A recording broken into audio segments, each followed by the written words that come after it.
Recently, Governor Hickenlooper issued a press release claiming that the Colorado economy was thriving, that it showed the fourth fastest growth rate of any state in the nation. A nice narrative, if only it were true. Here are the facts. Colorado's unemployment rate is 70% higher than before the Great Recession that hit in 2008. Before the recession, 6 years ago in May of 2007, when Colorado's economy was humming, we had an unemployment rate of only 3.3% and only 88,452 unemployed, not 186,800 as we had in June of 2013. During the recession, Colorado lost over 150,000 jobs, while also gaining over 150,000 new people in the labor force. So at the present weak rate of job creation, it will take more than 5 years, sometime in 2018, to reach that pre-recession 3.3% level of unemployment. And for Coloradans on the western slope and in rural parts of the state, the unemployment rate is even worse.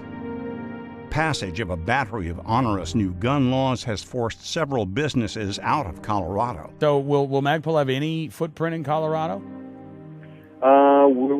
The plan right now is to move everything out. I mean, magazine manufacturing will be the first thing to get out of here, and it will happen relatively rapidly for as much as we're going to do, but we want to be able to continue to service our customers while we do that transition. Furthermore, Colorado has dropped in the national ranking measuring each state's friendliness toward business.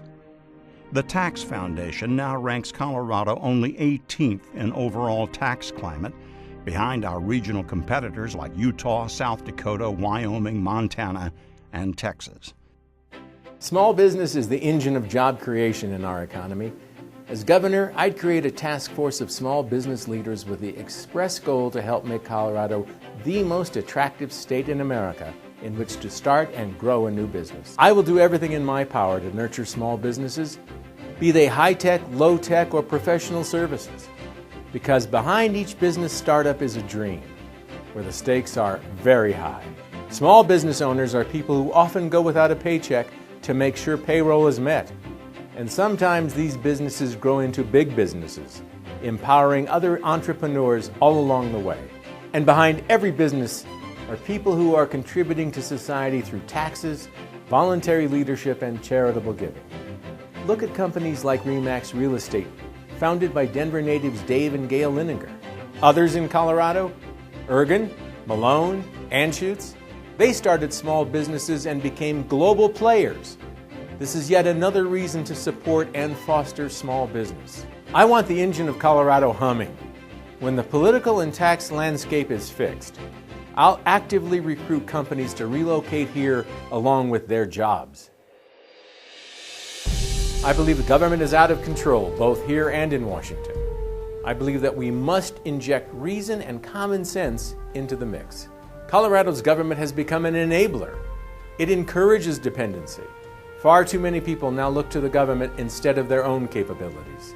You know, George Washington once likened government to fire, something that can be extremely useful if contained, but disastrous once out of control.